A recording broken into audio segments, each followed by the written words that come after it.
You made your way across. Yeah, yeah, it was a tough one out there, but it meant everything to me, the boys, and the fans especially. The fans are amazing out there. It was lively, wasn't it? It was loud. That was amazing, and they got us through that, I can tell you that. Really? Yeah, definitely. Go on, describe a little bit more about that. How loud it was in there in the last 10 minutes, and it was giving everything. It's giving the Tottenham fans stick everything, and that's what we need. And I'm not gonna lie, that gave us an extra 10 minutes. The runs at the end, the boys were buzzing because of it, and yeah, that was amazing. Did it feel like a difficult game in all?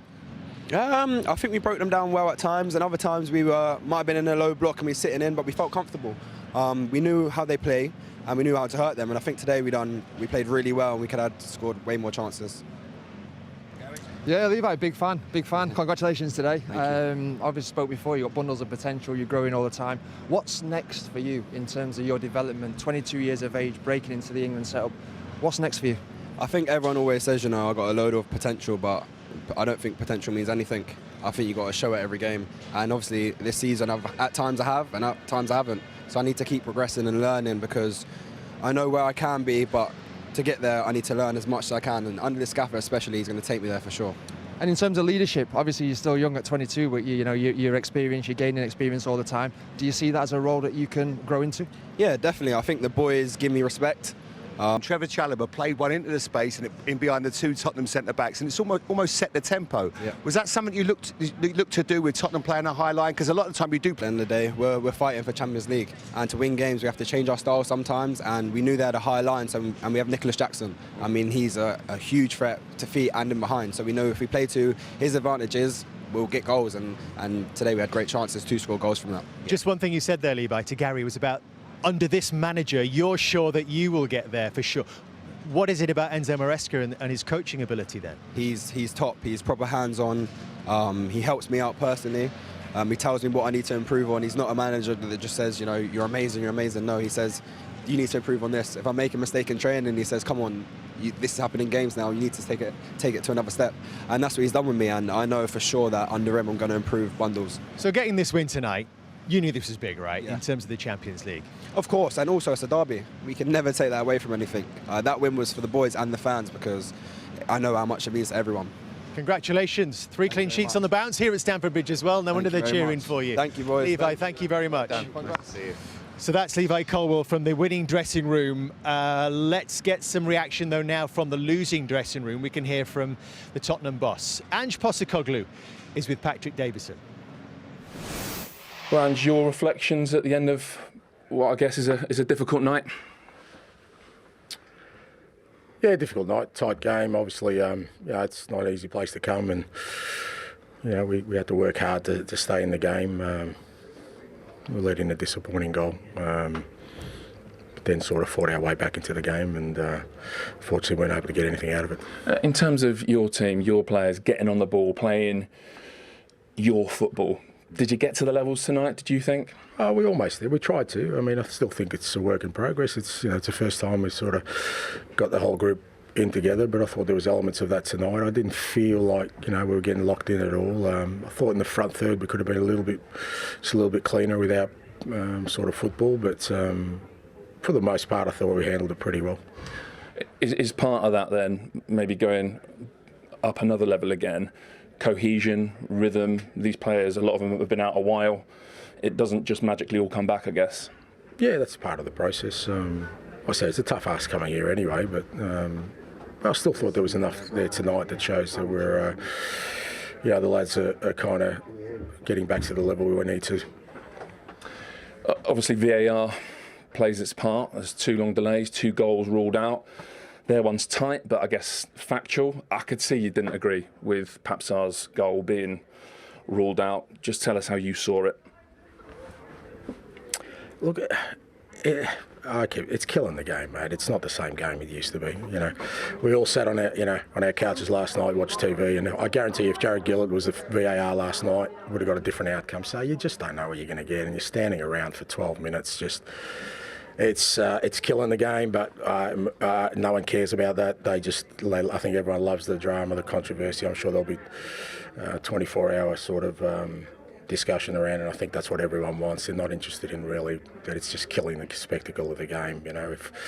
If the referee saw that, and then he needs to see that for 6 minutes tell me what's clear and obvious about it, mate. Just a clean explanation. What's clear and obvious about it? Last night we all sat on our couches and saw one replay and gone, oh my God. Tonight we sat there and we waited for 6 minutes for something that apparently the VAR official Jared Giller thought was clear and obvious. It's crazy, mate.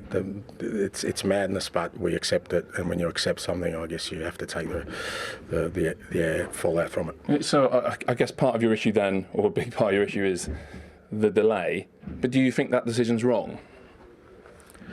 Look, Pat, you can try and force me into a corner. I'm not trying to force you into anything. You are. Did you think last night was a red card? Was it clear and obvious? Yes. Okay. How many minutes did it take this referee to figure out whether it's clear and obvious?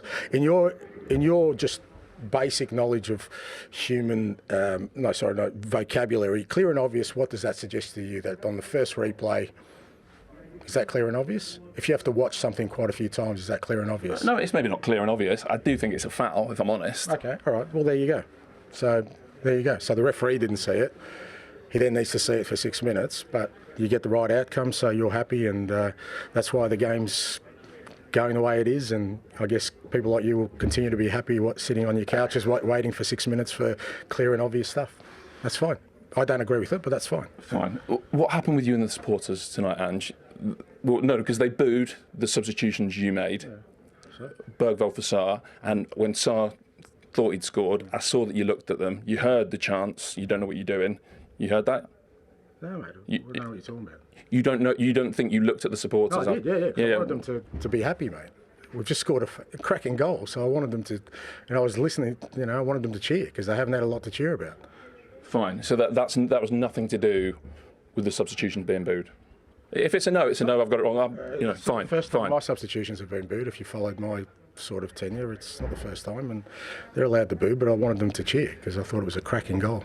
Yeah, okay. But look, you said in the week you did an interview with Mark Schwartz and you talked about losing a large portion of the Tottenham fans. Yeah. Is that what we saw tonight? Do you feel like you've lost some of them? I get it, Pat. You're trying really hard. That's fine. Look, you can pay. Look, you've already decided what the outcome is. My outcome tonight is it was a really tight game. I thought decided by a really poor decision, and apart from that, everyone got through healthy. We got some great minutes into some guys, and we moved to Sunday. Okay. All right. And you saw enough for Thursday. But that's because the season hinges on that ultimately, doesn't it? No. We've got to get Sunday first. We've got to go out there on Sunday. I think it's important that we continue to play. Okay. Yeah. Ange, there's no agenda. No, that's fine, mate. No worries. No problem. All right. Thank you. Thanks, Pat. There is Ange Postecoglou talking to Patrick Davison. Enzo Maresca is standing by to speak to us. Enzo, do come in and join us. Okay. How are you doing? You all right? Good to see you, Enzo. Come and join us. Congratulations on a terrific victory. What was at the heart of it for you? And were you equally pleased with the performance as the result? Yeah, I think both they were quite good. For sure, in this moment, the result is an important part because we are close to the end of the season. In the same time, we try to achieve the result, playing in the way we want to play. And I think for some moment the team was very good. Then we don't work every day, and we don't like to finish the game in the way we finished the last 10 minutes.